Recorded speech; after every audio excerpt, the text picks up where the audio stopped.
everyone. Welcome to a new episode of Beyond the Romance Drama Podcast / YouTube channel. I am your host, Carolyn Hinds, and I am joined by my friend Stitch, and we are going to talk about the Korean drama True Beauty. So this one came out at the end of 2020. So actually, it is a year since the show was released because we're recording this in December, and the show came out on December 9th of last year. So we're going to get into this, and before we start this, if you're new to the channel, I like to do pros and cons. So the format is we'll do our cons of the show first, of what we think of the drama first, and then we'll do our pros because I like to end on a high note. And but before we get into that, I'll just ask Stitch to say what got them involved and becoming a fan of Korean dramas, and say a little bit about themselves, and then we'll get into the show. So Stitch. All right, so I'm Stitch, and I run Stitch's Media Mix. It's like this multimedia, like fandom media coverage site. And I love watching TV. So I think my foray into K-dramas was the one that Rain did. Was it Full House, where like the woman comes home and there's like this hot guy, Rain, in her house, like, excuse you. And it's like a comedy romance of errors. And because I was like, oh, so Rain, who I love, because Rain is hot, also does dramas. And so I think that was like my first kind of my intro to K-dramas. And I watched a bunch of like older dramas. Like, so I bounced around different East Asian media properties. So I definitely had a huge like Japanese movie and TV show phase. Like I keep up with their film industry more than I do their TV industry now, and it's kind of like the opposite for Korea. So I'm like very into what they're doing on TV. Have no idea what's in Korean theaters right now. And I'm in it for like the big romances, the complicated plots, and all of the miscommunication. Like that's my thing. Ah, yes, all the tropes. Oh, Rain. Lovely, lovely Rain. We all love Rain. I don't think I've seen the Full House ones, but I think the first drama that I saw him in was one called Sketch.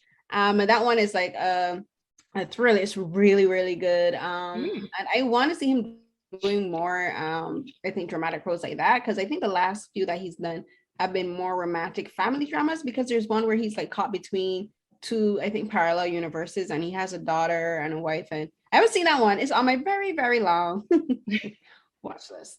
I will get to it eventually because I do love Rain. And yeah, you mentioned the miscommunication and the drama and the angst and all that. This show, True Beauty, definitely has that. So the show is directed by Kim Sang, and it's written by Eun-woo, who is which is the original webcomic, because the show is based on a webcomic. And then I'm guessing the adaptation was written by Lee-seun. And I will get, like, we're going to talk as we are starting with our cons. I will admit, I was not too enthused with this drama when it was announced. And then when I saw the promo for it, and then when it started, I did not get into it until recently, like literally the last week. I watched it, and I did that because I did want to talk about it with Stitch. But the reason I wasn't really enthused with this show is because of the premise. I do not like to see scenes of bullying, and we know that when it comes to bullying scenes, Korean and other Asian dramas do not hold back. Like, they get super intense with bullying scenes, and I used to be bullied in secondary school, and I eventually had to learn how to kick ass on my own and stand up for myself. So like, I do have my own history with bullying, so that it's not triggering, but it just, I would say triggering, but it's upsetting, because then I want to be like, bullying is so bad and I can't stand bullies. And there's quite a bit of that in the show. And so the premise of that, and the thing where the bullying comes in is because there's the character, Im Ju-kyun, played by Moon Ka-young, and she is considered ugly because she has acne, thick eyebrows, and wears thick rimmed glasses. And because as somebody who looks functionally, thick rimmed glasses and gigantic eyebrows, that's a lot to deal with, even though the beauty standards are different between Korea and, Florida, where I'm at. it definitely does feel some kind of way to see someone get bullied for features that you have And the thing superficially. Exactly. And the thing is, I would have worn my glasses because I do wear glasses when I wear my contacts, but I do wear glasses and my glasses are considered thick rimmed. And the only reason I'm not wearing them is because of the ring light. Like the ring light reflects in my glasses. So when I'm doing interviews or the podcast recordings or anything, I don't wear my glasses simply because of that.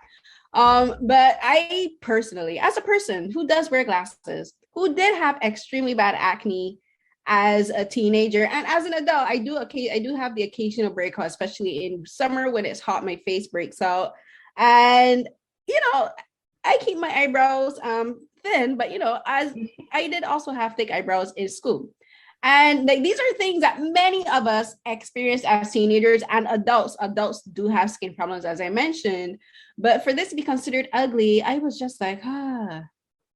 So there's that. But then it also stars Chaluno, who plays as Isuan, who is the love interest. And like again, this premise is very similar to My Ideas Gangnam Beauty, which Chaluno was also in. So I was just like, it's the same premise, but I think I actually prefer this one slightly over My Ideas Gangnam Beauty. And he's basically playing the same character, just maybe better adjusted, because his character in my ID in Gangnam Beauty is like he's a bit colder, and it's not as explained well. So here Eun-woo is playing a character who has like deep trauma, and so you know it kind of from the start, even if you don't know the full story. So you can tell like the reason why he alienates his classmates, until he meets Im Joo-kyung and kind of like interacts with her positively, like as young adults, is because he's still healing from trauma. Like whereas with My Ideas Gangnam Beauty, you're just kind of like, wow, you're just kind of a douche. Just kind of a douche. Why? He did have his funny moments in My Ideas Gangnam, because there's like a couple of gifts that I keep on my phone. Like there's a part where he's like, "Are you an idiot?" I have that meme. Saved in my phone because I'm just like, that was an accurate moment. And then there's like we'll get into more of the cons, but I just want gonna list two of the other main characters because a lot of my cons center around these four main characters. So the other one is Han So-jun, played by Hwang In-yeop, and then Kang Soo-jin, played by Park Yuna. And these are the four main teenage characters. So like they're all friends. Soo-jun and Suho were best friends, and they're, as Stitch mentioned, their trauma is kind of tied into each other. And then there's Kang Soo-jin, who is Im Joo-kyung, her friend that she befriended when she switched to school. So now we've got those four covered. We're gonna get into our cons. So for you, Stitch, we're gonna do your cons first. What were your biggest cons? So the premise, to an extent, even though I really love this drama, was a big con because it's very 90s. If you remember 90s in the US, you had like this wave of like teen movies where it was like ugly girl reinvents herself, hot guy falls for her. And I mean, at points, True Beauty does subvert that because Lee Soo-ho does find Joo-kyung attractive, like internally. It's her true beauty to him is inner, which is really nice. But you're subject to everyone else around her going like, oh, you're ugly, oh, you're this, or you're that. And it is very frustrating to deal with because you're just kind of like, oh, well, she's gonna need therapy. People are very mean to her. I also found myself liking the second lead more. So Han So-jun, I liked him more ultimately than Lee Soo-ho, which I wasn't expecting because he's introduced kind of really poorly. But because of things that that Lee Soo-ho does across like the last like 4 or 5 episodes, I was just like, y'all need to grow up. And so I kind of like cooled toward him while watching. I was like, oh, well, I don't really like this. And then just like, I recognize that bullying is a significant issue that Korean students deal with. And so I'm not knocking that. It was just kind of predictable how how the friendships kind of devolved related to like Im Joo Kyung's, like her, basically her face reveal in the last like quarter of the series. She is she really, I just feel like if you go through an entire year with someone and you can't tell they're wearing makeup, you're not very clever, because she's wearing a lot of it. So they're like, "Oh, you lied to us about your makeup." And it's like, but you didn't ask. And so to make that a significant plot point, tied up in with the like, "Oh, well, she doesn't deserve Lee Soo-ho." And it's like, everybody wears makeup, I think. Like, I'm a minority in that I don't wear makeup. Like, it's not a big deal. And so to see people like kind of super overreacting, this was really weird. And her family was a major con. For most of the series, her fandom is her family is incredibly awful to her. Like, her dad is her closest ally. Like, that's what she has. And her mom is really mean to her, to a point where I'm like, if my mom, who's definitely really mean to me, was that mean, I didn't even know what I would do. You know, it's great that like closer to the end of the series, like her brother, who is like really this like rude to her, like constantly insulting her, like lightens up and becomes an ally, and her mom shows support. But like for most of the series, you have to deal with her being told that she's ugly and basically unlovable by the person who gave birth to her. Like, if not for her really cool older sister and her weird ass dad, like that whole family would be a loss. So many things. I agree with everything. Like, all of those are my cons. Beginning with the whole concept of her having acne as being ugly. You mentioned like a lot of North American shows and films had that that was a premise in the 90s and early 2000s a lot, because you had like She's All That, you had like Clueless, where there was a character who had to be made over in order to be considered worthy of recognition and being treated nicely by the cool kids, you know. So like, we'll begin there. So the whole idea that someone has to be attractive, and this is by fitting societal standards, in order to be seen as being worthy of being treated nice, as being treated as a human being, as being acknowledged, as being only worth being like, if you're ugly, you're not fit to date the hot guy, you're not fit to hang up with the cool kids, you're not fit to even have friends because you're considered ugly. And the whole concept of acne being the reason she's considered ugly in this particular case offends me on so many levels, because it's a skin condition that everyone goes through, especially teenagers, you know. So it's like you're stigmatizing a normal skin condition, you know. It's like you're stigmatized. It's like you're like, and another part of the thing that really bothered me with that is because it's never addressed as being treatable. Acne is treatable. Like, you can have cystic acne, which is like the really, really bad kind, but it's still treatable. It can be treated with medication. You can use medicated makeup products. Like, because my skin is very sensitive, I only use specific brands. I use like The Ordinary, which is natural, but like it's medicinal, but it doesn't irritate my skin. I don't use like for skincare, I use why am I drawing a blank? it's a Korean brand. It's Innisfree. I use like Innisfree or Laneige, because they don't irritate my skin. I don't use like specific lip brands like NYX, because I literally get reactions to medication, like my lips will swell, I get allergic reactions. So I'm like, these are things that are not addressed in the show, and it's very ironic to me because this show does center beauty and skincare products a lot. It centers makeup, and not one of these makeup products, not one of the skincare products that are promoted in the PPLs in this show is one for people with acne. You know, and I'm like, so like, that's not even a consideration. And then the other problem that with her being considered ugly because she has acne is her mom, as you mentioned, bullies her a lot. Her mom, like the way how the show says that you think the bullying occurs at the school. No, it occurs at home. And a lot of it comes from her mom and her brother. Her mom, who's an esthetician, she has her own beauty salon. She does people's eyes. She does makeup. Never once sat down with her daughter and said, "Oh, let's figure out how to deal with your acne."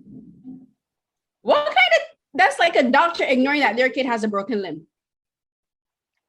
how you treating people at the hospital with broken limbs, you know, whatever, and you go home and you see your child dragging a broken leg and you don't give them, you don't take them to hospital and get them a cast.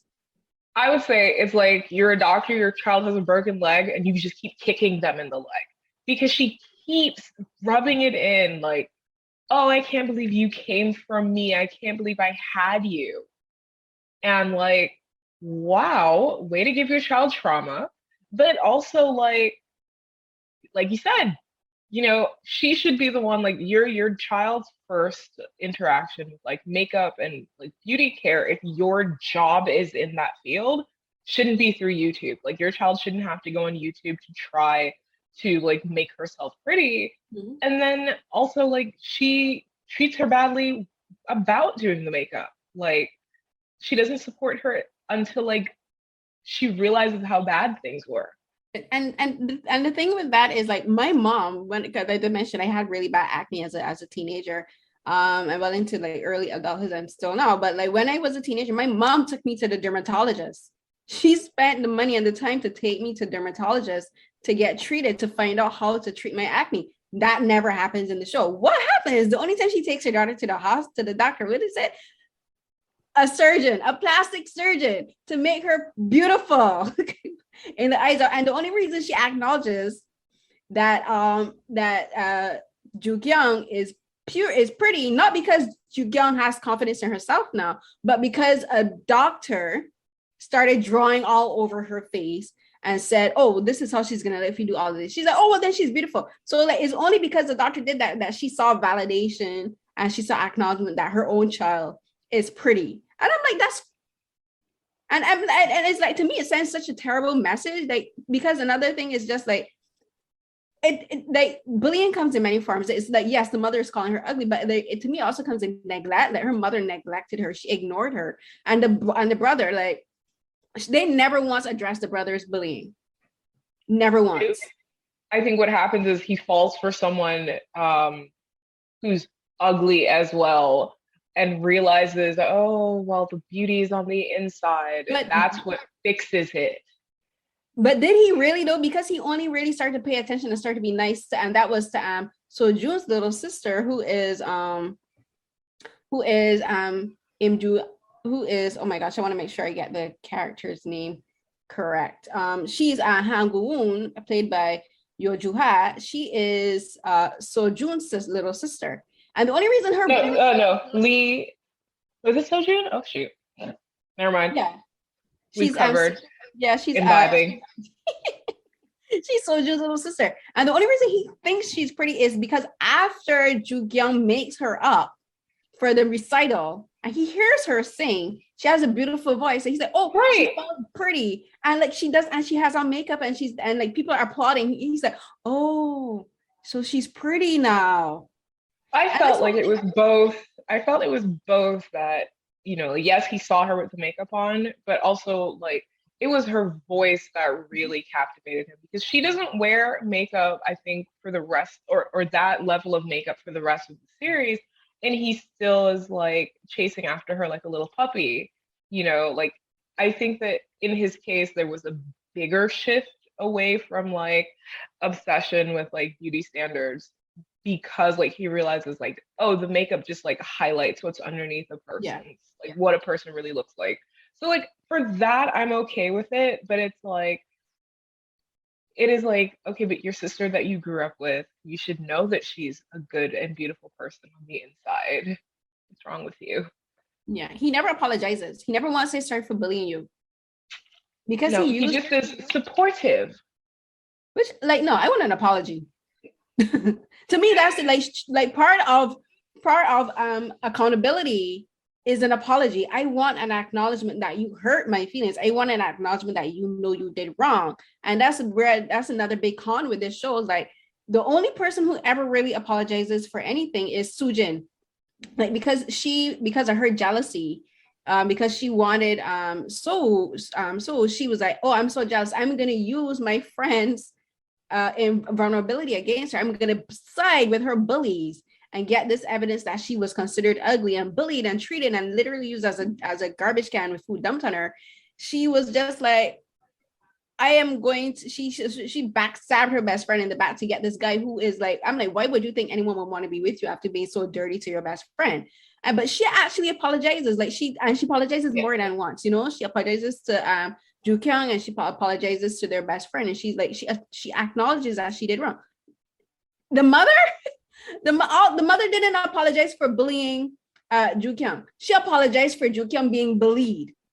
There is a difference. Like because once she finds out that her daughter's bullied, she's like, I'm so sorry, my baby, that you were bullied. I'm like, yeah, ma, are you not gonna apologize for bullying your own daughter too? No? Okay. Right. Like the home was not necessarily a safe space for her. Like they accepted some things about her, but not her actual facial features. Like so they let her be like into like dark comics and heavy metal music, which is very sweet. And I love that for her.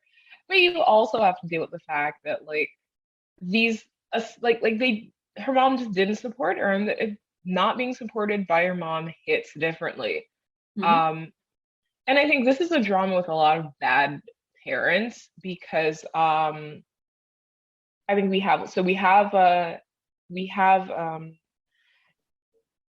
Joo Kyung's mom and brother. You have Suho's dad, and you have Sujin's dad and her mom up to a point, because her mom is also suffering and isn't able to like break free and take and protect her child, you know. So you have a lot of bad parents. The only good parents really are Sojun's mom and Joo Kyung's dad.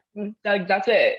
Now, see, this is another, I actually kind of disagree with you there. The only good parent is Sojun's mom. I don't think that Joo Kyung's dad, who's MJ Pil, is a good dad. And the reason for that is he ignores a lot of everything that she's going through because he's caught up in his own problems. And the reason that he's caught up in his own problems is because he was allowed, he got himself swindled, not once, not twice, but 3 times. Like, come on, like, you know, like he's like, okay, your family, you were swindled out of your money, you were scammed. Fine. Your family had to pick up, move to a whole new part of town, go back into their old house, everything. That man never once tried to find a part-time job. What did he try to do? Make candles. We didn't see him saying, "Oh, I'm gonna go find a job in a factory. I'm gonna go find a job as a delivery man." Going to find candles. Okay. So I understand that, and I will say he's not as actively awful as the other bad parents across the drama. He was so neglectful. But he was not. Yeah, he was neglectful. He's not living up to like even like light patriarchal standards. He's like not reliable. I did get a kick out of him crashing at Lee Suho's house.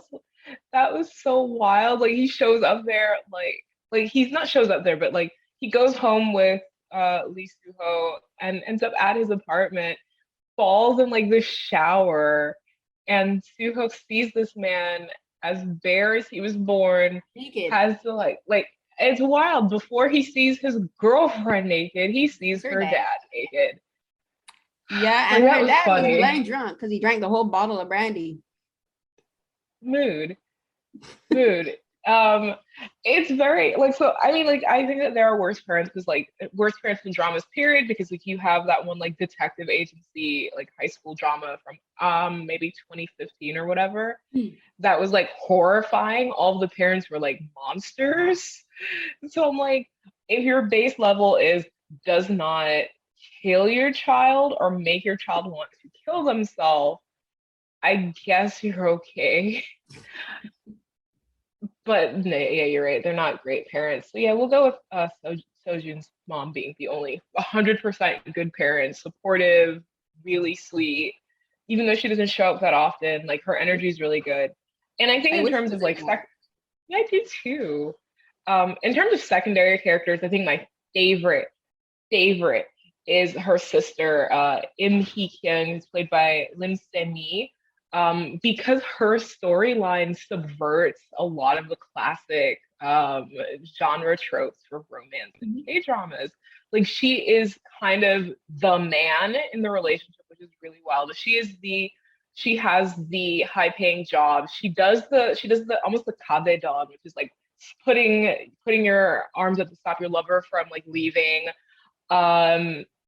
She is the one buying the gifts. She's the one going like, um, she's the one who is kind of cold-hearted even. So she's in a relationship with the teacher, um, who is Han Jun-woo, who's played by Oh Lee-shik, I think. And I've seen him in other things. I just cannot remember what. I saw him and I recognized his face. And he's really good. He's playing like this like dopey, gentle teacher. And so in opposition to her, she's like this like fierce, ball busting music industry professional who does have a secret sweet heart. And I love her. Like I wouldn't watch an entire drama based on that because like I already got my fill of it from that, but also from like things that happen in other dramas that like collectively make it like really satisfying. But it was really nice. Like, so you have the kind of traditional romance tropes for the main characters, but then you have her subverting that in her relationship. Yeah, for sure. Cause so like you're talking about her sister who is Kyung, and she falls in love with the teacher who is played by Jun-woo. So like he's actually, I've seen him quite a bit of dramas. I've seen her too, but I think I've seen him in more dramas. So like he was in like Romance is a Bonus Book, While You Were Sleeping. That's where I know him from. Romance is a Bonus Book. Yeah, so he was in like Fight My Way, Touch Your Heart, those kind of dramas. Like he's so funny. They're like some of the comic relief in the show. Like I think one of my positives, and we'll get into that a bit later, is the comedy. Like this show is genuinely funny. There are moments that like I was laugh out loud laughing, and a lot of it had to do with his scenes with the sister. Like they have such a really fun dynamic. Like you mentioned, like it does subvert a lot of tropes, especially for female characters. Where she's not masculine or anything. She's not acting macho masculine. It's just that she's confident in who she is as a woman. She's like, I'm confident I have a good job that I can pay and treat you, and because she literally has a line like, I'm gonna keep him in luxury, all right? And she's fine with that because she realized that he came from a struggling background, because as a teacher he doesn't make that much, but then also he's trying to pay off his student loan debt, right? So she understands, and she doesn't expect him to like do these extravagant things, but it's the small things that she appreciates, like him sending her like the flowers that she sent him. He sent some back in this little glass jar, and she was like, oh, this is so sweet and everything. So like I love their dynamic, and they have like a really mature and funny relationship. But the thing with this show is that it shows like different kinds of relationships. Like every drama is like that. A lot of these, especially the rom-coms, that shows like different types of romantic relationship, different types of friendship. And I think their relationship is probably the most consistent, because another con in this show is couples breaking up. Joo-kyung, Suho, once they got together, they're together. But because of her, she lacks severe self-confidence. Which I understand, like she's insecure, she's like afraid that she's gonna be bullied, because her concern is that if people find out that this is where this part is a plot hole where it doesn't make sense. So it would be one thing if she said, okay, I'm unconfident in a relationship because I'm insecure about my looks, without makeup. If people know that you're dating me without makeup, I'm gonna feel insecure about that. Because he's like extremely, extremely handsome. He has like, and someone said it in the show, and like it's something I've said before, where he has the manga character look, he looks like a manga character brought to life. Him and the guy Young In-yeop, both of them look like manga characters brought to life. Okay, I don't know if this is true, but word on the street is that the character Eun-woo was playing was based off of Jin from BTS visually. That came up a lot. No, like in the web comic. So remember, this is based off a webtoon.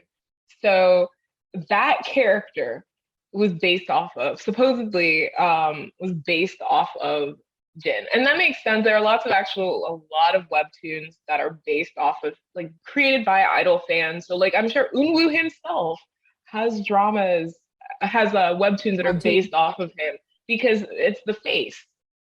Like extremely handsome. Like his face is perfectly proportional, and he was born that way. No plastic surgery. I'm like, you, sir, he's like part gum. When you see his features, how are you real? Like, I never say no plastic surgery, because plastic surgery is a lot of things. Like even a facial peel, Well, even fillers. Yes. But Well, nobody took a hammer to his face. Well, yeah, I'm thinking like actual physical like surgery where you have to cut and nip and like you know the show Nip Tuck. So like that's what I'm thinking. That show. That's what, so when I say plastic surgery, I mean like physical, like going under general anesthesia of having physical your bone structure physically altered, and like they don't have any of that. But like I'm like, sir, how are you real? Like I'll send you the link. Yes, like how are you real? I'll send you the link later. So there's an article from 2019 on all K-pop that translated a piece on Insight in Korean, which showed the ways that the creator basically pulled from Jin specifically, like visuals, like not just like his face, but like his outfits and stuff too. Like she was clearly working from like photos of him, like airport photos, like all of his outfits at points. Like it's really funny. Like I'm scrolling and it's like a lot. Like it's a repeated like her inspiration. And I mean that's fair. BTS is really big, and as a Korean person living in Korea, you know, like why not use inspiration from one of the 7 best dressed idols out there, I guess. Makes sense to me. Like when you're writing a book, you write books with characters based on people that you can like visually envision, like, you know, like you can envision. I can like my friend Rebecca, when she writes her book, she's like, she thinks that like she like is on Getty Images, or she goes on like models pages. She's Rebecca Weatherspoon. Yeah, I love her. Her Fit trilogy is the best. Her books are She really good. is one of the best romance writers ever, and I think everybody should love her and like buy her books. Yes, you should. If you can find her, she's on Twitter, but you can also find her books on Amazon. Rebecca Weatherspoon, Weatherspoon. Yes. But yeah, buy the Fit trilogy. Buy the Fit trilogy specifically. The Fit trilogy, and there's I think there's like 3 trilogies, because there's Fit trilogy, then there's the one with desserts. That was the first one I wanted was one with the cupcake. The girl is a baker. Was it the sugar daddy one? Is it the sugar daddy one? Forgive me, it's not because I don't think, but people, if like I suck at remembering names, so it's not like I'm being like disrespectful. I just suck at remembering titles for books and films. I'm more like descriptive. So like this is the one where she's a baker, she makes cupcakes, and she falls in love with the guy. He's a pyrotechnic technician, and he's half Korean, and he has oh no, that is the 3rd book in the Fit trilogy. So that's the book with the guy based off of the love interest is based off of Daniel Henney. Yes, that book is so hot. That was the first book by her that I read. That one is so hot. I should go read it. The sugar daddy one is, well, the series is called Sugar Baby, but like we'll talk more about that eventually because it's really good. You know, we should do another episode talking about books. But anyway, but I digress. How did we get here? We were talking about the inspiration that the creator took from Jin, which is super valid. Good for her. Carry on. Yes, right. So how we got here was, I was saying that it didn't make sense where Joo-kyung was insecure about her relationship with Soo, because she wanted to keep it a secret because she was afraid that people would think that she wasn't good enough for him. And I'm like, this doesn't make sense in the context of the fact, but people at their school didn't know what she looked like without her makeup. They didn't know that she was bullied. They didn't know that she had the acne, you know. They knew pretty Joo-kyung. They knew like what they call her, the school goddess Joo-kyung. Like she was perfectly made up. I'm like, that reasoning didn't make sense to me from the context of what they're doing, because Soo knew what she looked like without makeup. That's how he realized her, because he recognized her without the makeup at the comic book store. And I'm like, her saying she wanted to keep a secret because she's afraid people are going to find. I'm like, that makes no sense. That made no sense. And to me, I was frustrated for him, because I'm like, I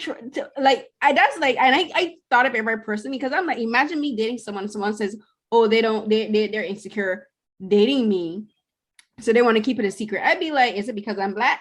That was how I'm running in my head. But you know, it's like the same kind of thing. Like, why don't you want you're insecure in our relationship? You're insecure and you care more about what other people think about you than what I think about you.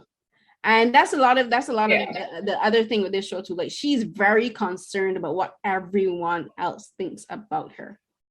So it makes sense though, because we're dealing with someone who is told that other people's opinions of her matter more than anything else, right? Like, she's not a person.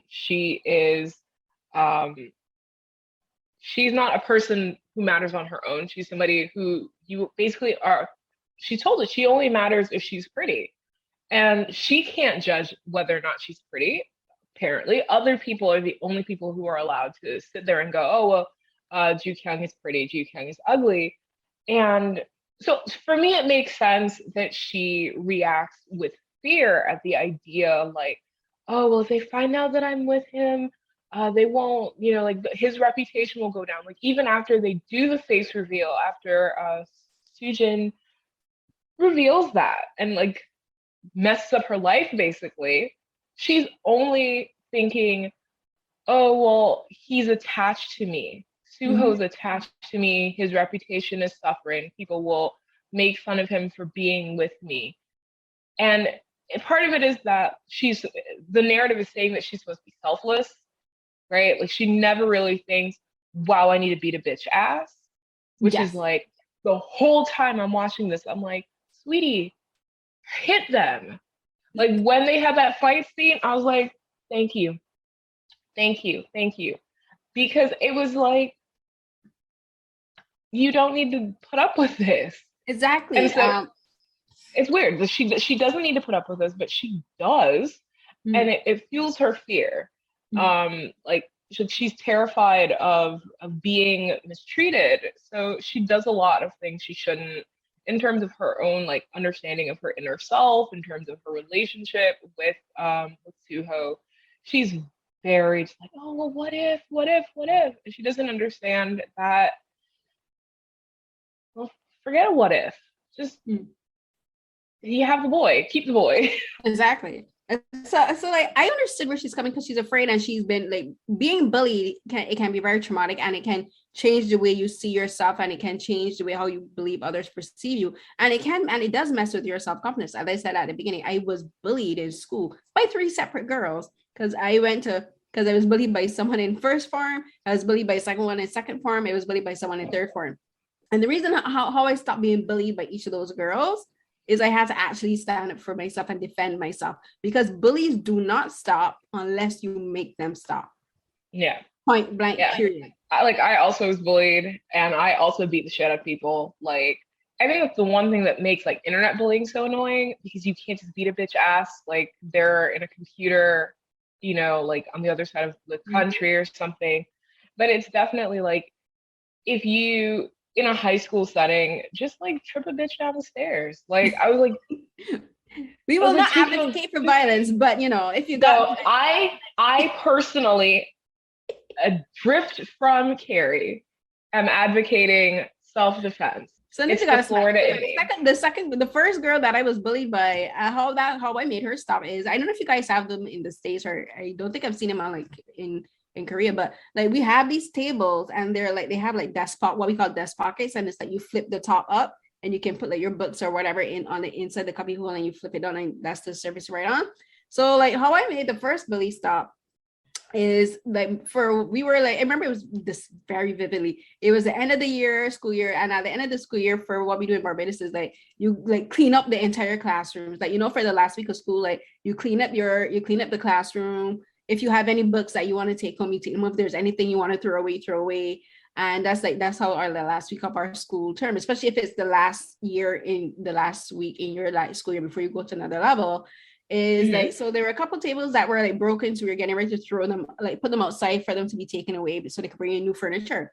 And this girl would not leave me alone. So I mentioned this before, but I went to inaugural school, and let me tell you, there is no one that can bully another girl worse than another girl. Girls are extremely vicious and savage when it comes to bullying. And this girl would not leave me alone. So I was very small. Like, I'm 5 feet, not fully grown. So like, this was first forms, I was about 11 years old, because I started the school year late. So I was 11 years old, very small, and this girl would not leave me alone. And how I made her stop, one of the tables was loose, the cover was loose. I took it up and I flung it at her. I threw it, and it barely missed her head by like a couple inches, and it hit the chalkboard behind her and made it swing, because we had like partitions that can like push back.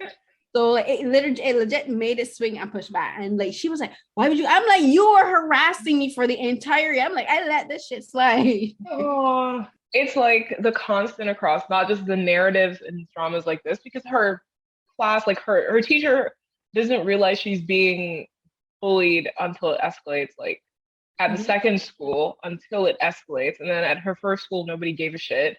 And then like in like our lives offline, like when we were like, I was also like the retaliation on my end happened like at the end. Like I think I remember like 8th grade, like the whole year, like to the point where like all of our parents had been called repeatedly. Like I was bullied like mercilessly. Then I finally was like, okay, we have a week left in school, so it's on. And so like in Florida, we don't have backpacks, or most of the United States, we don't have backpacks the last week of school because that apparently will stop violence, blah, blah, blah. And so like you have to carry everything in your hands wherever you're going, but you weren't allowed to bring a lot of stuff. So I had like a bottle of water, and this chick like she had soda, she poured it all over my friend's white shirt that she borrowed from her mom. I was like, okay, gonna beat her ass. I waited for her in front of the principal's office because our school had tinted windows for some reason, very concerning. But she couldn't see me, so she comes in and sees me. She tries to run, and I beat the holy hell out of her right there. And like the principal and them were like, "Oh my god, why would you do that?" You know, blah, blah, blah. And I was like, I think I actually called the police, by the way, so that was great. That was great, and I think that's always the interesting thing. Like, so the teacher responds like, "Oh, why would you do that?" Blah blah blah blah blah, and it's like, well, because you didn't help. You know, you don't help. You don't protect your students. What do you expect to happen? And then like what was really funny is like I went to high school with a bunch of those people, and they apparently still didn't learn. So I fought like all of high school. Yeah, it's the same. The thing with the teachers, and that's something very common, not only in just Korean dramas, because we've seen in like Chinese dramas, in Japanese dramas, Thai, American TV, like on the CW.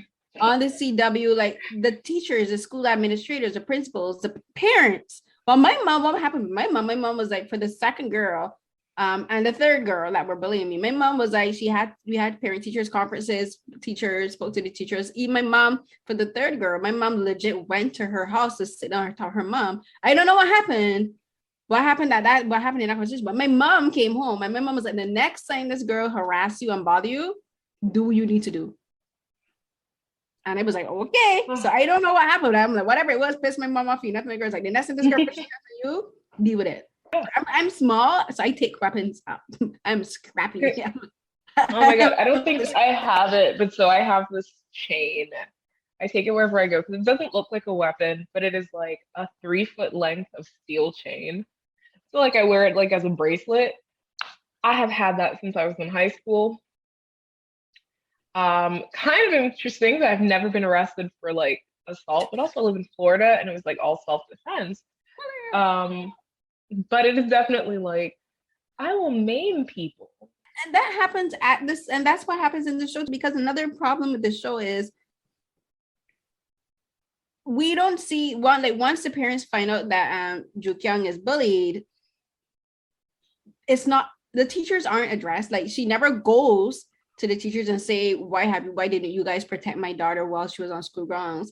We never see her actually talking about the bullying with Joo-kyung. She like, she said, I'm so sorry my baby was bullied, but she never actually sits down and talk with her about how the bullying damaged her confidence, how the bullying, affected her mentally, how it affected her emotionally. And it just kind of just like a thing that happens and it's never really addressed. Yes. And like the thing with bullying, this is one of the things that like I hate bullies, is just like it's almost treated as though this is something that is gonna happen. So like learn to deal with it. But like the teacher, what he did is like, so like once the kids find out that Joo Kyung had like the considered ugly and was treated, they shunned her. So these are the kids in the school. They shunned her too, and they started talking about her. And she like had a panic attack. She left school, and the teacher doesn't address that. He doesn't. What he addresses is that when Soojin, she uploads the pictures and the kids start to bully Soojin. Yeah. He talks to them and talk about, I'm disappointed in you think, but he never once talked about how they shunned and bullied Joo Kyung either. Well, I think it was like the combination, because I think he was kind of calling out both things at once, but it felt really uneven because at that point it had been like a week. Mm-hmm. You know, like his only acknowledgement that something was going on was like, oh, Joo Kyung is not in school. Whereas once you know it's revealed that that Soojin was responsible, you know, like both things were happening. Like I guess he's trying to call out both, like you can't bully, because he does bring it up. I remember he does bring it up because he said that he was afraid of them. It was both, and I think it was both in relation to Soojin, then kind of being like retaliatoryly bullied, but also with Joo Kyung because like he does know her, right? Mm-hmm. Like, so I think that that's a little bit different from like the average teacher thing, where the average. Yeah. So I don't know. I think like not to be super fair to him, but I think he was trying. Yeah, I think the bullying in the show, and the thing is because bullying is such a large aspect of the show, I think it was handled very weakly. And to me, that's the biggest criticism, because it's just like, why you like so much of the plot, so much of Joo Kyung's storyline revolves around her bullying. It's never really resolved or addressed. Like people say a few things, people say a few lines, but no one actually talks about how damaging bullying is to people. I would just like her to hit more people. That's where I'm at. Because like, okay, maybe we don't need like a heavy-handed like bullying is wrong, don't bully people. Maybe we could have just had like the like when they bought like the CD for the idols and they're like beating the bullies' asses over it. You know, just more of that. Like Joo Kyung scolds the girls like when she like claims kind of ownership of her relationship with Suho. You know, she scolds them like, oh, you don't know, what is it? You don't know who came after King Sejong. Like, she's trying to embarrass them academically, but like the show has already established that Joo Kyung is kind of not great at academics herself. So I was kind of like, doesn't really work for me. Sojun's sister beating the one girl's butt. That was great. She went after that girl. The only time we see her really stand up for herself is like right at the very ending, but before that, like when she like the scene you're talking about with the girls is she doesn't even do it in defense of herself. She's doing it in defense of Isuho. She's doing it in defense of her boyfriend because they're talking bad about him, because they're saying like, why would he date someone like her, like, you know, like, and I'm just like, so even in this instance, the time when she finally tells off the bullies isn't for herself, where she's like saying, you guys hurt me, you guys damaged, none of that. No, she's not agency for herself. It's for her own boyfriend who can defend himself. Like we've seen him stand up. It was really satisfying. Like he shows up and he kisses her on the forehead, and in the background, the main girl bully drops, like passes out. And he like hugs her, and like I loved that.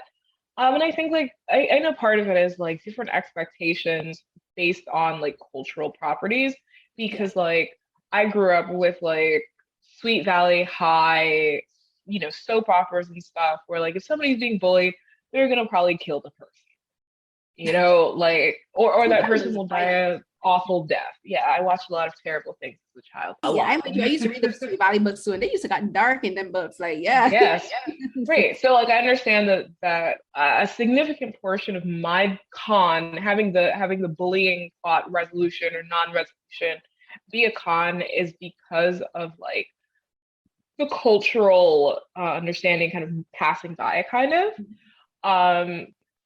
And so like somebody who is Korean watching this, you know, Korean in Korea, right? Or in the diaspora, like maybe in a large Korean population in a diasporic situation, is going to have a different reaction based on like their age and their own background. You know, so it's like it's a con, but it's a con for me, but it is not a detraction for the show. You know, like the show is still really good, and I think that this is not the worst way I've ever seen a K-drama handle bullying. There are some that have really handled it poorly, where they've just been like, no, it's the person's fault. And this is like from years ago, like talking like 2008, 2009 K-dramas were Boys sometimes Flowers.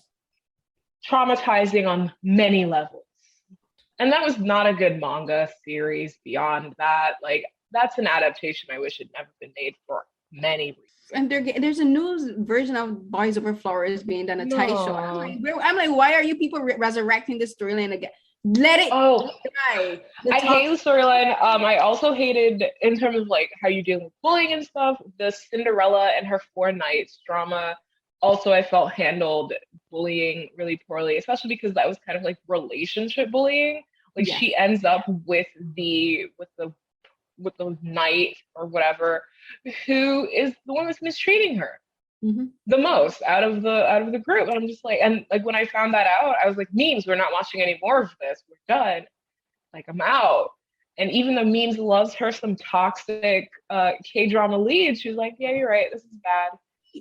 She was like 6 then, so he is toxic. And like in the first episode for Beyond the Romance was an episode where we talked about Cinderella Furnace, and I get into that. And like this is something that I've talked about recently on Twitter. And the thing with Asian dramas, and I'm not gonna only make it specifically Asian dramas, just TV in general, because we get it a lot in our North American cinema and media, is where these men are dismissive, passive aggressive, sexist, misogynistic, belittling to the love interest, the women that the female characters are supposed to love ultimately and fall in love with. And it's like, oh, this is so romantic. I'm like, you're a jerk. This is why the second lead syndrome is so real, because like the second leads are actually usually, like you were saying, like you prefer second leads are usually written better and more relatable than the male leads. Like Suho, I actually like Suho. Like this, like you're saying, like right, like he's not bad. He just stresses me out at one point to where I'm like, okay, but you know who's not stressing me out? Sojun. Sojun's not stressing me out. So he deserves some happy ending. And I mean, wish he did get a happy ending, but he didn't get a happy ending. He did get a happy ending. He just didn't get what I wanted. And I do not write fan fiction for K-dramas, so I cannot write fix-it fan fiction where Suho and Ju-kyung end up in a polyamorous relationship as adults and live happily ever after, because that's not a thing I'm capable of writing.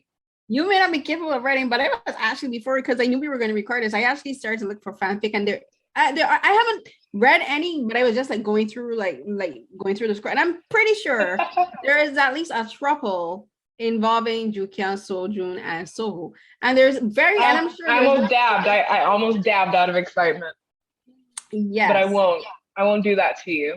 Nah, but I want to. But the thing is, a lot of these male characters are super toxic, and like for mentioned, thank God none of the male characters in this, that isn't toxic, he's just problematic. The brother, the brother is toxic, because the thing with him is like there's this thing where dramas where like the male characters don't know how to accept no. Like where like he's a pushy little, and it's supposed to be like, oh, okay, he's cute. Like the actor makes it cute and funny because he's funny, and the actor is Kim Min-ki. So he's funny. The way he plays him is funny, but I'm like, the actual characteristics of the character are not funny. He's pushy. He's misogynist, as you mentioned. He bullied his sister. We know he has a propensity to be extremely cruel to girls and to women, and like he doesn't know how to take no. Like the sister, she keeps telling him, Go. She's like, I am not interested in you. Leave me alone. Leave me alone. Right. Like, like, you're supposed to assume that like in the distant future, there'll be also a thing. Because he basically wears her down. He does. And that's not great. It's the romance trope. And I mean, it's still not it's again, not the worst, because like right now in like English language romance novel publications, you have a rise of dark romances, like in air quotes, dark romances, where like, and I mean, liking a hero that's unkind is one thing. Liking a hero who's like a human trafficker who, you know, makes an exception for one part of his product is another, you He's know, like, I or will like, sell the rest, but I'll keep you. right, like that's the thing that we're seeing a rise of, like actual like rapists and murderers who are attempting to harm the female lead, and it's and like they change their mind at some point, but it's not usually before like their first sex scene or something. Yeah. So it's definitely like there are worse ways to do a romance. And so I always keep that in mind. And there, like I've seen romance, like romantic shows and movies where I'm just like, oh, y'all should not be together. Y'all should not even be in the same room. And like, so I feel like it depends on like what the webtoon is doing for the brother. Cause I don't know, like cause I haven't actually read the webtoon. I just know about the Jin connection. So after this, I'm going to read the webtoon. So if the brother is there and he has the same story beats, there I want it to end differently. You know, like if the brother and Sojun's sister end up together, I want it to be completely different. I don't want it to be like, I'm wearing her down. So, but I understand it's a 16 episode TV show based on an in progress webtoon. So there's a lot that they had to squish in. There's a lot they had to like redo or end before its time. So okay, got it. Yeah, these kind of characters are the reason why I don't really read manga, especially people call them BL. I personally prefer the term male love because to me BL is infantilizing, especially when you're talking about characters who are grown men, you know. But again, this is just me. You should read my article in Teen Vogue about boys love fandoms. It is way better than boys love is way better than anything because boys love refers kind of to the tone of the content. So something like, and if you Google this, I'm so sorry, but something like Underground Hotel is not necessarily boys love because it is not about love. It's not. You mean romantic love, or because there's a difference? There's like romantic love, there's phileas love, there's eros love, and that's it's something. It's a prison erotic series. Yeah, yeah.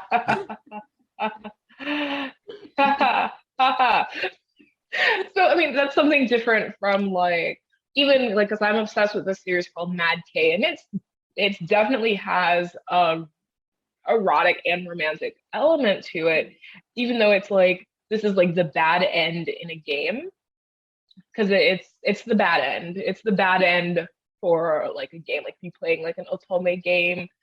The worst ending you could get. That's what Mad K is basically. Listen, when I'm reading fiction, whether it's fanfic or whatever, I need a happy endings. Okay, reality sucks enough as it is. I need to know that everyone is gonna have their happy ending, that they all ride up into the sunset to a glorious end. No, you only get bad endings if you're bad at games. But Mad K for me is once we get another volume, I'll tell you how it goes. But 2 volumes in, yeah, we're not getting a happy ending. There's literally no way. Okay. But like when the thing is, like we were talking, like the thing with the male love dramas or BLs is like I stopped reading the mangas because to me many of them have, and this is in relation to what we're talking, a lot of the characters, especially for the main characters, have a lot of toxic characteristics. Like they're pushy again.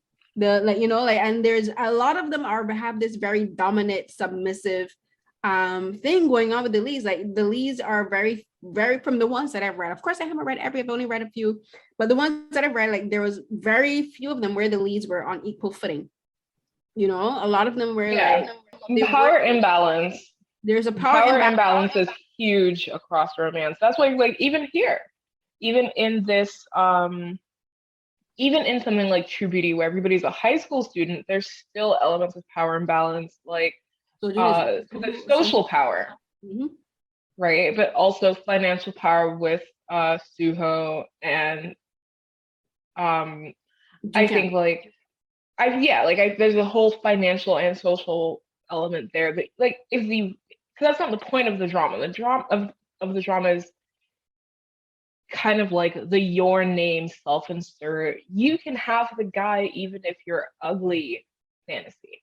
Or if you come from like the lower class of society, he's super rich. You know, that's a very popular thing where like and this is another thing that is not only in manga but in oh my gosh, especially I find it very common in Chinese dramas, Chinese and Taiwanese dramas in particular, where the male lead is perfect. They're rich, good looking, they're top of their class, they're extremely savvy businessmen, they're good cooks. You know, I'm like, yes, this is fiction, but I can only suspend my disbelief so far. I'm like, you guys are asking me way too much. And then like they have all of these things, but I'm like, you're still a shitty man though. Like you're still dismissive of her. You call her a fool and pat her on the head like she's a dog. And like, you're my cute little idiot. As you know, like that's definitely like the reason why that doesn't ping for us. In the same way, like I'm assuming like if somebody who grew up, you know, in China, Korea is watching like Riverdale or any soap opera. They look at Riverdale and say, what the hell is going on there? Right. Their response to like essentially like American mating rituals is gonna be like, what the hell is this? Like what is this? This is not romantic, this isn't sexy. So it's like you have like cultural competency means kind of like what we're doing. Being able to look at a drama and go, wow, it's really weird that, you know,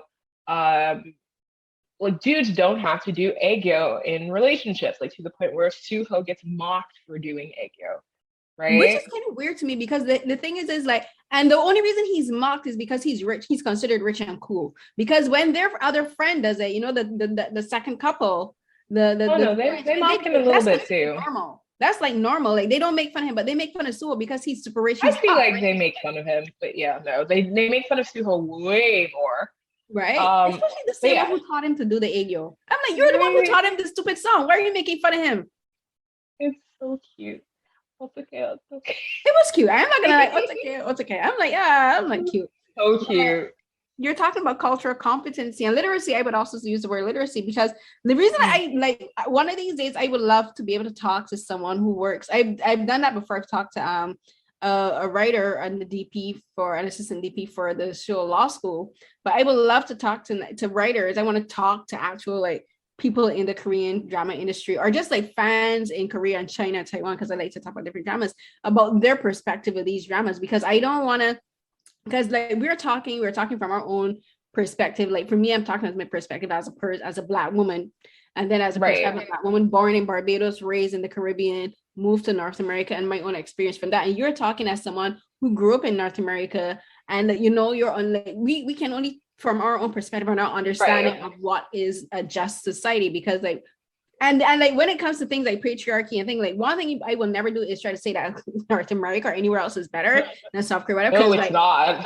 Everywhere is patriarchal. We live in a society.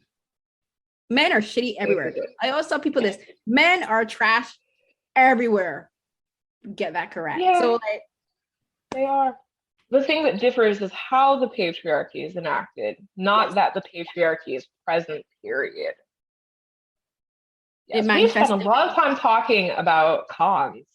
Should we talk about some pros? But I think we've been talking a bit about the pros in between because we talked about the sister relationship with the brother. But yes, let's shift mainly to the pros because like. But this is one thing I love talking about conversations because we talked about many different things, and this is one thing I love. I love doing this because I can talk. We can talk. We ended up talking about BL. We talking about manga, like you know, and like even our own history with school and stuff. But yes, let's talk about the pros. So, what are your main pros? My biggest pro is Hwang In-yeop as Han Seo-joon. Like his face is beautiful. He is just, woo. I love to look at him. And I love that his evolution as kind of like the school tough. You know, he's a badass.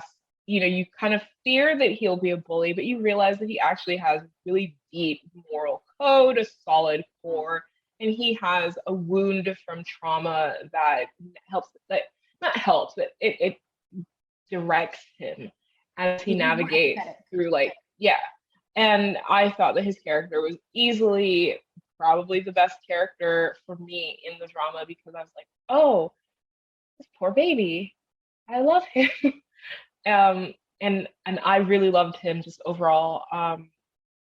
I really did like, I like the developing romance, and I think that Eun-woo is just really cute in this role. So, like we talked about, this is very similar thematically to My Idea's Gangnam Beauty, which is, in that drama, the main character gets like massive plastic surgery done, so that she can, well, not deal with people saying she's ugly, basically.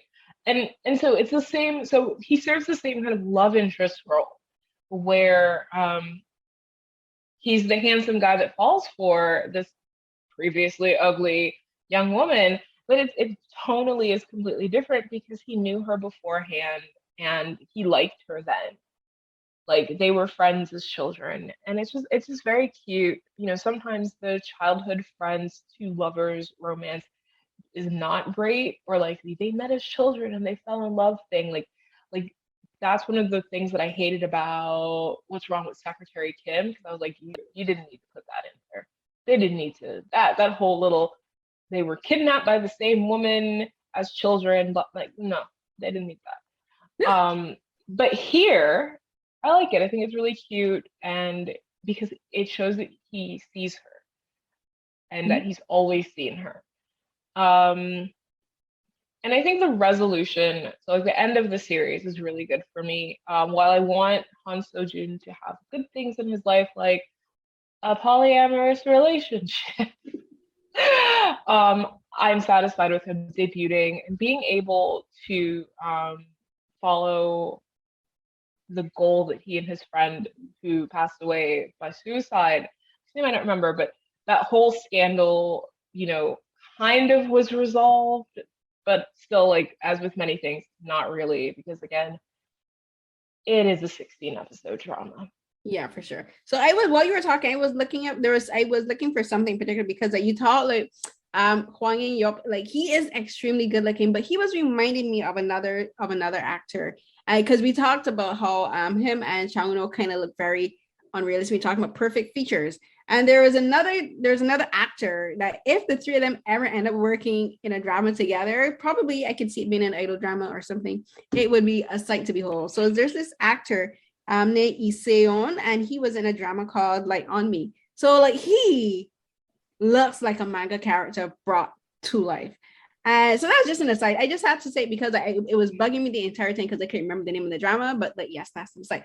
But I agree with you. Like, I do like how Han Seo-jun is, he also kind of subverts a lot of tropes too, because like, you know, he is like because he's extremely good looking, but he has very angular features. And I find for Asian dramas in particular, especially for Korean dramas, especially for the idol dramas, like actors who have a very specific look to their face, you know, like very angular, you know, the sharp eyes, have even the hairstyle is very tropey, in that they're written as very cold characters, like, you know, like they don't relate much to people, like they're, you know, like they're not nice to people, or they're like standoffish, you know, they're like the cold, they're like the sundry. He's not a sundry at all, because but actually he kind of is, because he does like he does seem standoffish, but not as much as Sewell. And actually he's like an onion.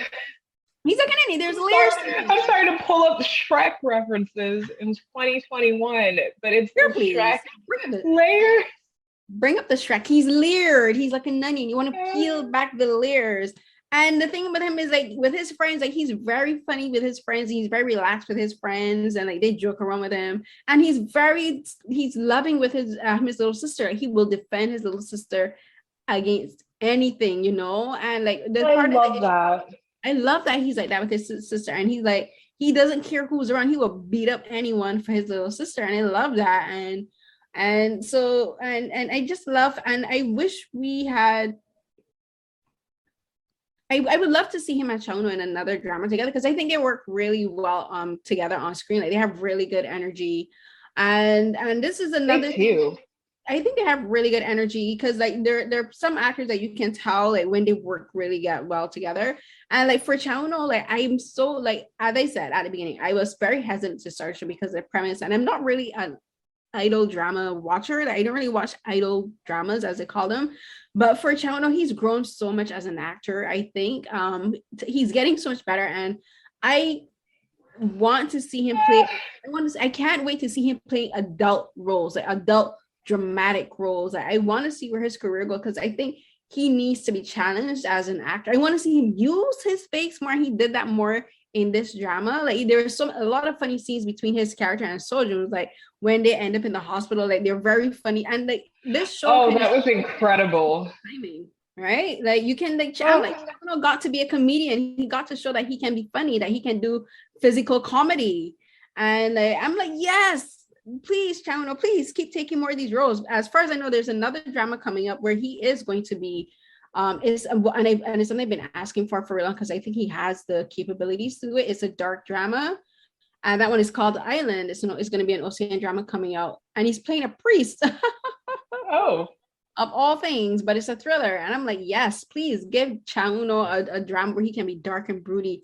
But I want to see him really get like dark and deep because I think he needs to be challenged that way. But so like they saved this drama for me a lot because I really look forward to his scenes with Hwang In-yeop, and like also the sister and the teacher. Like they had me dying. Like when he saw the car parked and he was throwing things, and it was the parents. And it was the parents.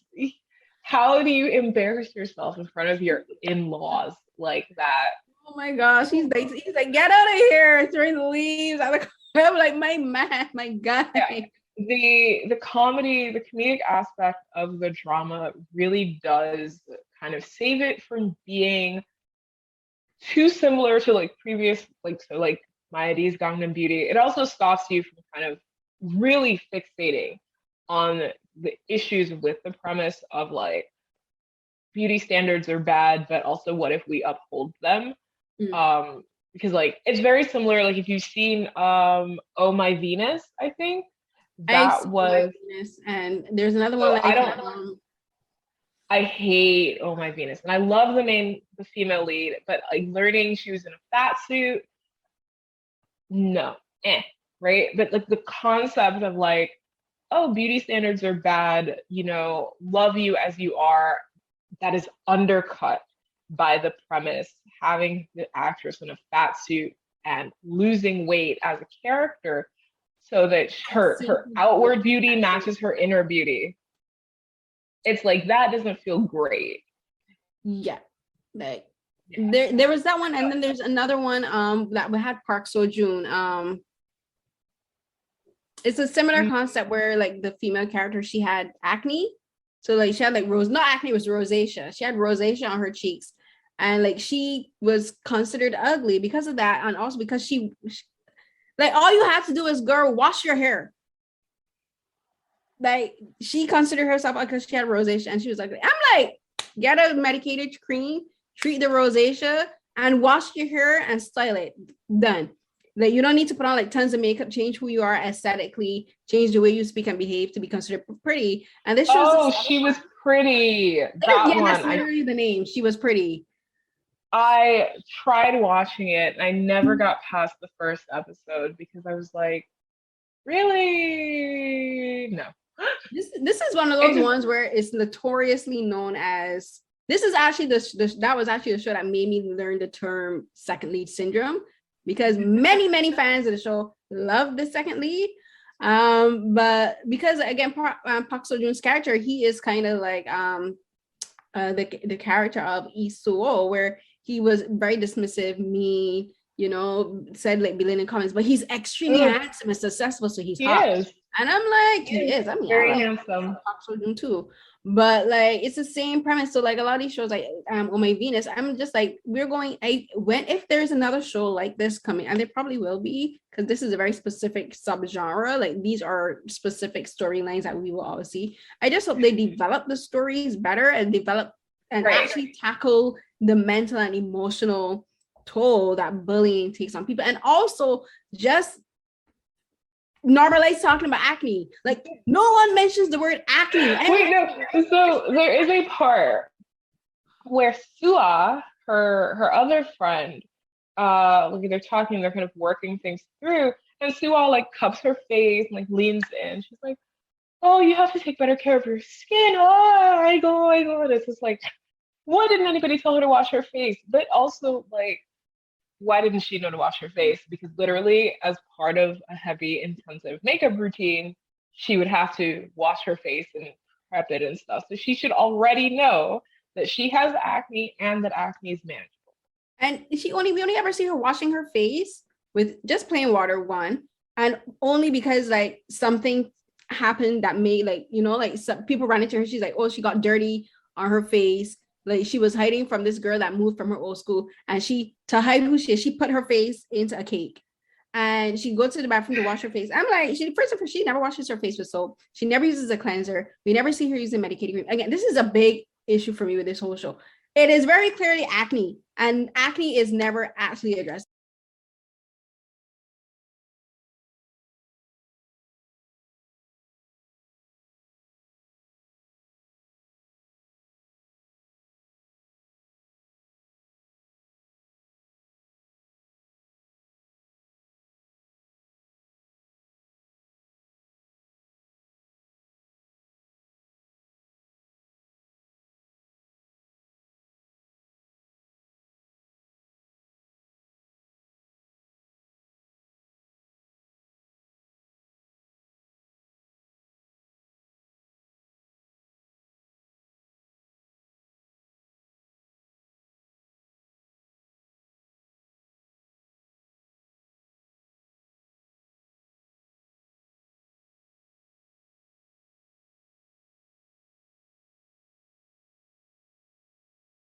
I don't know if they could have spent time on that. They could have, because like her mom, again, her mom's an esthetician. Her mom would have been like, we should go. No, just because like 16 episodes seems long. They're like an hour and a half long. All those scenes were her buying makeup. How many times did we see her buying makeup? We didn't never. Wait, okay, so maybe like swap some makeup buying scenes with like makeup cleansing scenes. Like go and buy some medicated cream. Like actually go when she goes to makeup counter, the person say, here's some creams for people with sensitive skin. You know? Yeah. Like you can like, you know, here's she's, and then she wants to be a cosmetologist. First, this is just a nitpick of mine. This is something that cracks me up. With these shows, like people are like, oh my god, your makeup is amazing. I'm like, she looks no different than how she looked 10 minutes ago. This is the very same makeup. No, because she looks like herself. Like the actress. Like, they were like, oh, try this lipstick. That's like a half shade lighter than the one she wore before. There's no significant change.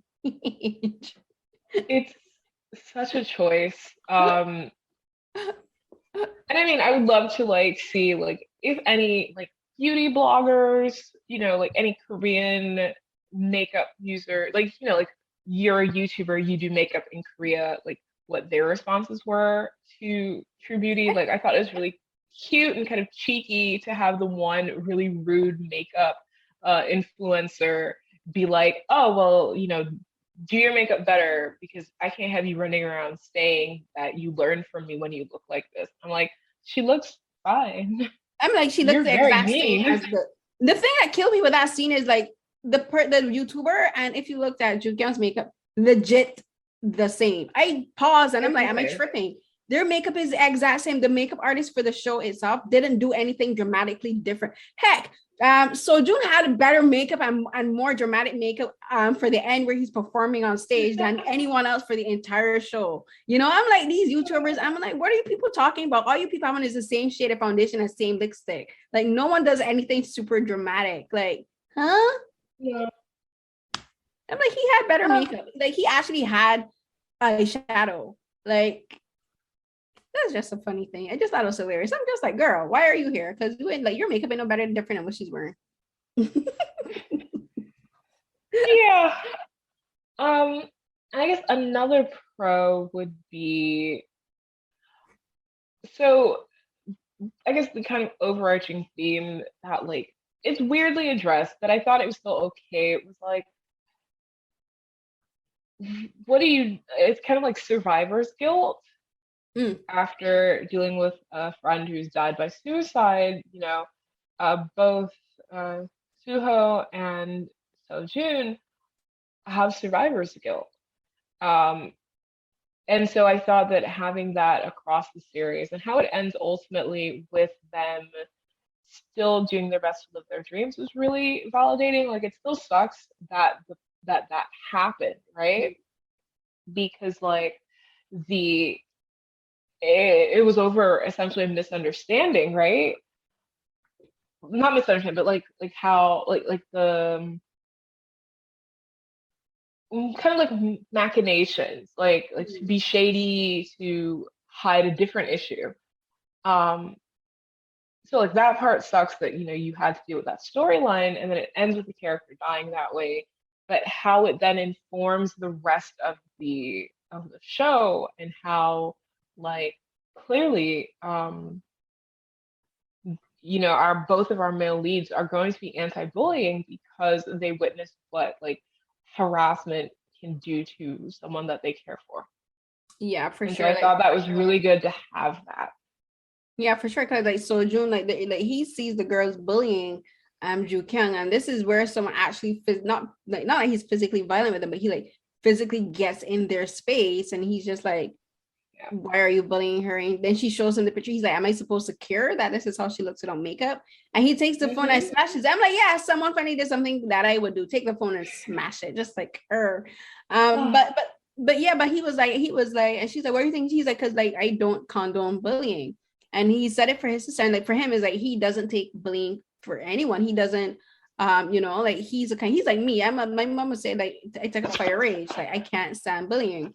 And he's the same way. So like again, this is where I think like he and also Iso, they had this, to me, the beauty of True Beauty is their relationship, how their relationship changes and progresses, because they were friends who lost touch with each other, and there was resentment, and then they found their friendship back together, and they became friends and brothers again, and started to connect again through their music. To me, that's the best part of this show. Like I was more interested in them than Ju Kyung, partly because like she irked my soul. Like, I could not stand the way she spoke.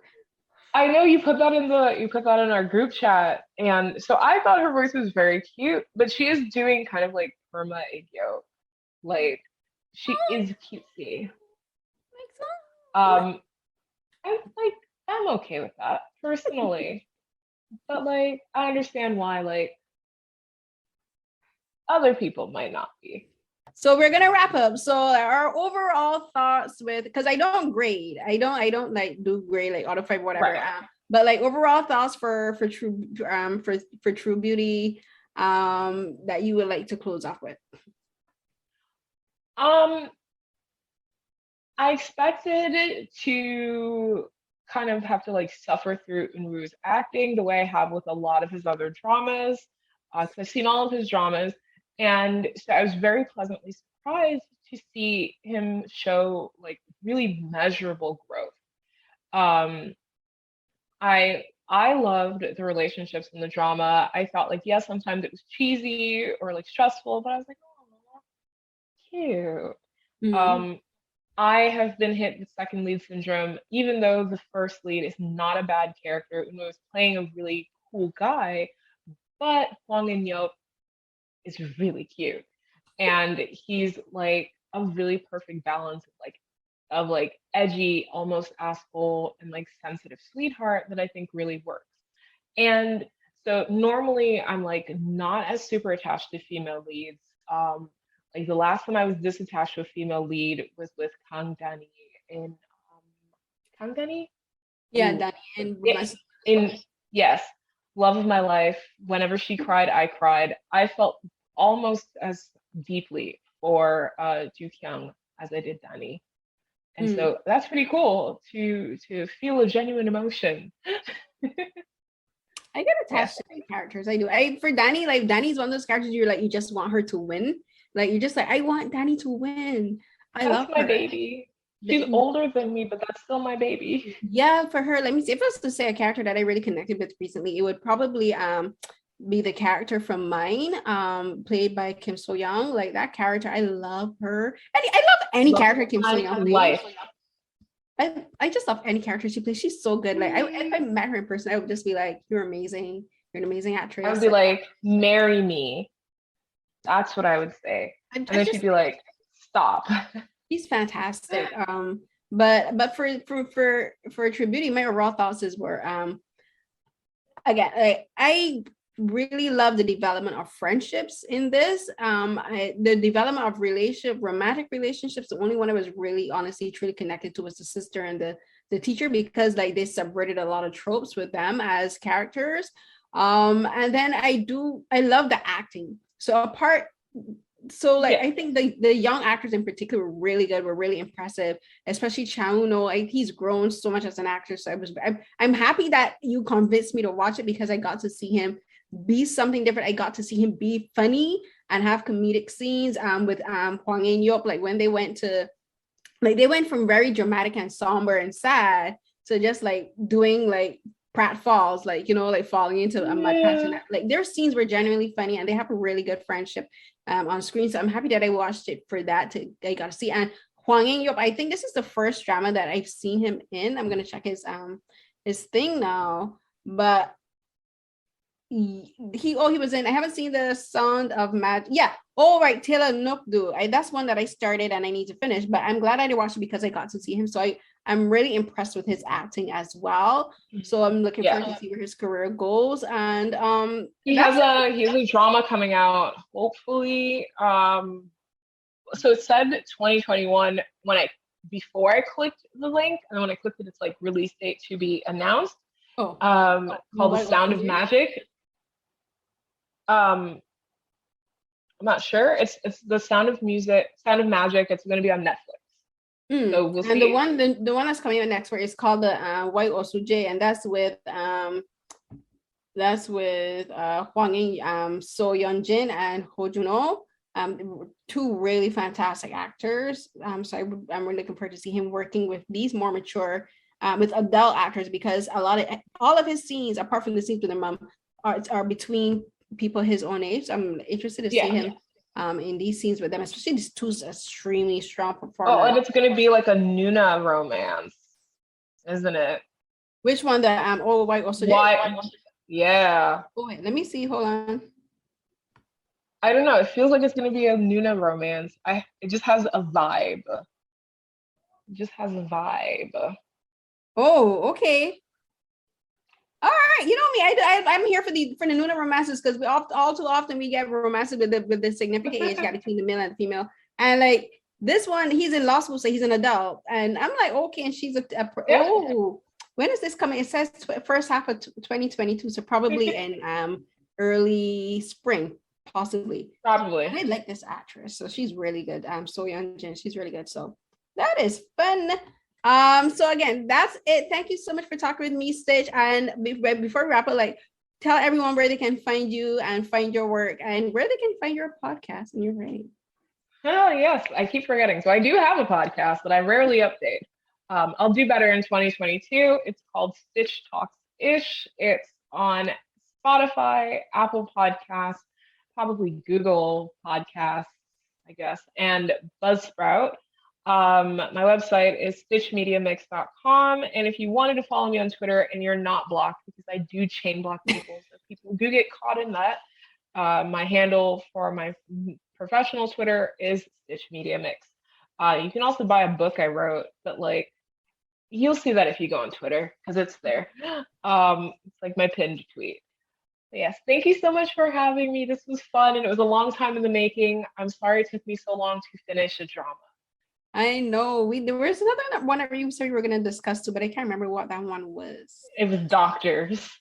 It was Doctors. Oh yeah, I still haven't started that. 2017 drama Doctors. And like I kept restarting it and then not finishing it. So that's one of the many ones I've started and I need to finish, because I think I watched the first 2 episodes and just like, I got distracted by another one. But I almost finished. I almost finished it and I didn't. That happens occasionally. Everyone, you can find me on Twitter and Instagram at Carrie Sanich12. That's CARIECNH12. You can follow the hashtag Dramas with Carrie, where I like tweet the dramas that I'm currently watching. Hashtag Saturday Night Sci-Fi, where I am a co-host on my Saturday Night Sci-Fi Peace Live tweet. Sci-fi genre films and TV shows every Saturday night at 10 p.m. Eastern. You can find my writing on my Audrey page, which is linked in the description box for my YouTube channel. And you can, as if you're listening to this in podcast, you can find the YouTube version on my YouTube channel under my name, Carolyn Hinds 12. If you're watching this on YouTube and you want to listen to it, if you're like driving or reading or cleaning or whatever, you can find the YouTube link. You can find this on Spotify and SoundCloud, as well as on the Beyond the podcast.com site. You will find the podcast link there with a brief synopsis of the show. And you can find any of my latest writings in my pinned tweets from my Twitter account, as well as in my Instagram feed. And until the next episode, please stay safe. Thank you again, everyone, for listening, for watching. Thank you again so much, Stitch, for talking with me. This was so much fun. It was. Yay, can't wait to do it again. And everyone, bye.